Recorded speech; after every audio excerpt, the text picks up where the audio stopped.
ఈ రోజు మెదక్ జిల్లా కలెక్టర్ ఆధ్వర్యంలో ప్రజావాణి కార్యక్రమంలో బెస్ట్ అవైలబుల్ సీట్స్ కొరకు ప్రైవేట్ కార్పొరేట్ విద్యా సంస్థల్లో 1986 జాతీయ విద్యా విధానంలో భాగంగా 2009 విద్యా హక్కు చట్టం ద్వారా ఉచిత నిర్బంధ విద్య మరియు ప్రైవేట్ కార్పొరేట్ విద్యా సంస్థల్లో 25% సీట్లను ఎస్సీ ఎస్టీలకు బాలికలకు మరియు ఈడబ్ల్యూఎస్ కేటాయించాలని చట్టం చేపడింది. కానీ పెట్టుబడిదారీ వ్యవస్థ శ్రామిక పీడిత మరియు సామాజికంగా ఆర్థికంగా అణచివేయబడిన నిరుపేద ప్రజల అభివృద్ధికి ఆటంకం కలిగిస్తున్నారు.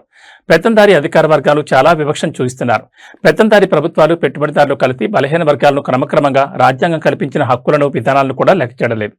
ఈ రాష్ట్ర ముఖ్యమంత్రి రేవంత్ రెడ్డి ప్రభుత్వం ఆయన పర్యవేక్షణలో ఉన్నటువంటి విద్యాశాఖలో బెస్ట్ అవైలబుల్ విద్యార్థులను ప్రైవేట్ కార్పొరేట్ యాజమాన్యాలు అకాడమిక్ ఇయర్ స్లాట్ అయి నెల రోజులైనా ఇప్పటి వరకు వారిని తీసుకోలేదు. ప్రతిరోజు వందలాది మంది విద్యార్థులు తల్లిదండ్రులు స్కూలు ప్రాంగణం బయట పడగాపులు కాస్తున్నారు. అంతేకాకుండా కలెక్టర్ కార్యాలయం తిరుగుతున్నారు. అయినా ప్రైవేట్ విద్యాసంస్థల యాజమాన్యాలు స్పందించలేదు. కాబట్టి విద్యార్థులు తల్లిదండ్రులు ప్రజా సంఘాల నాయకులు కలిసి ఈ రోజు ప్రజావాణి కార్యక్రమంలో కలెక్టర్కు వినతిపత్రం అందజేశారు. ఈ కార్యక్రమంలో బహుజన సమాజ్ పార్టీ తెలంగాణ రాష్ట్ర నాయకులు అప్పాజీపల్లి సురేష్ మాట్లాడుతూ తక్షణమే అధికారులు పరిష్కారం చూపించకపోతే విద్యార్థుల తల్లిదండ్రులు ప్రజా సంఘాలు విద్యార్థి సంఘాలతో కలిసి మెదక్ జిల్లాలో ఉన్న విద్యా సంస్థలను బంద్కు పిలుపునిస్తాం. పరిష్కారం అయ్యే వరకు విద్యా సంస్థలను బంద్ కార్యక్రమం నిర్వహిస్తామని సంబంధిత అధికారులకు హెచ్చరించారు. ఈ కార్యక్రమంలో సిపిఎం మల్లేశం జిల్లా నాయకులు మరియు విద్యార్థుల తల్లిదండ్రులు ప్రజా సంఘాలు పాల్గొన్నాయి.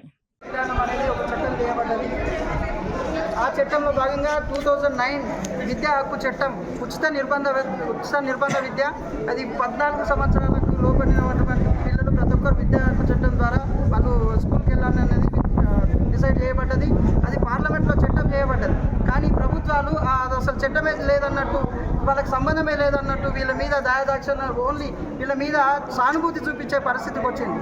అంటే ప్రతి సంవత్సరం 25% ప్రైవేటు కార్పొరేట్ యాజమాన్యాలు 25% సీట్లు ఇవ్వాల్సిందే. 100 మంది ఉంటే 25% ఎస్సీ ఎస్టీలకి ఈడబ్ల్యూఎస్ ఎకనామికల్ వీకర్ సెక్షన్ వాళ్ళకి ఆర్ఫన్స్కి ఇవ్వాల్సిందే. కానీ దీని మీద ఎవరు మాట్లాడట్లేదు, ప్రభుత్వాలు పట్టించుకుంటలే. పిల్లలని ఈరోజు ఈ పిల్లల్ని స్కూళ్ళల్లో పంపించినా కూడా వాళ్ళకి సపరేట్ షెల్టర్ ఏర్పాటు చేస్తూ ఉన్నారు.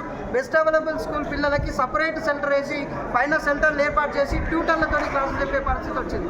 అంటే వీళ్ళు అర్హత కలిగినటువంటి అధ్యాపకుల చేత చేయించకుండా వాళ్ళకు బీఈడి లేదు, డైట్ లేదు, వీళ్ళని ఇంటర్మీడియట్ పిల్లలతో ఇంటర్మీడియట్ ఉద్యోగులతోని టీచర్స్ని పెట్టి ఒక ట్యూటర్లుగా ఒక ట్యూషన్ పోతున్నటువంటి పరిస్థితి ఆ స్కూళ్ళలో కనిపిస్తూ ఉన్నది.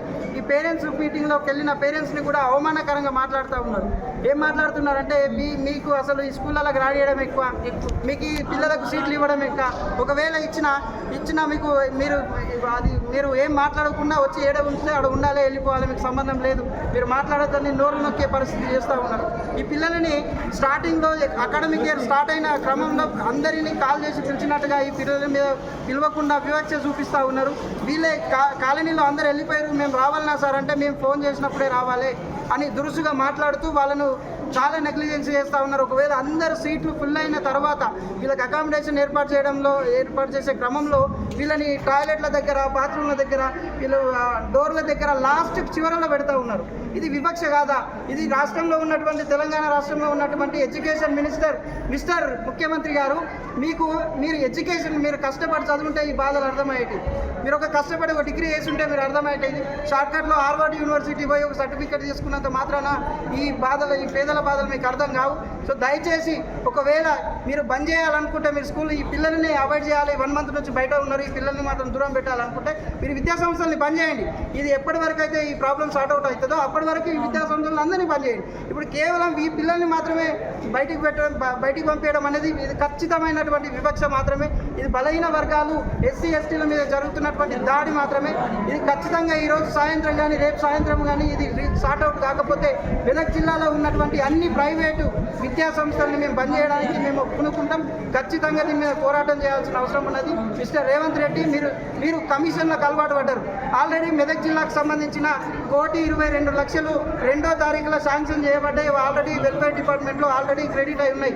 ఆ డబ్బులను మీరు యాక్సెస్ ఇవ్వకుండా కమిషనర్ల చేతులకు పెట్టి మీ కమిషన్లు మాట్లాడుకోవడానికి ప్రైవేట్ విద్యా సంస్థలతో కమిషన్లు మాట్లాడుకోవడానికి మీ కమిషన్లు వచ్చిన తర్వాతనే రిలీజ్ చేయాలని అనుకుంటున్నారు. కానీ ఈ పేద పిల్లలు బేసిక్ ఎడ్యుకేషన్ అనేది దూరం అవుతున్నది. కాబట్టి ఈ ప్రజా సంఘాలు ప్రతిపక్ష నాయకులు విపక్షాలు అందరూ కూడా ఆలోచించి, మీడియా మిత్రులు కూడా స్వచ్ఛందంగా ఆలోచించి దీన్ని ప్రజలకి ఇది ఇంటర్నెట్ ద్వారా అందరికీ అందేటట్టుగా సమాచారాన్ని పంపించాలని కోరుకుంటూ జై భీమ్.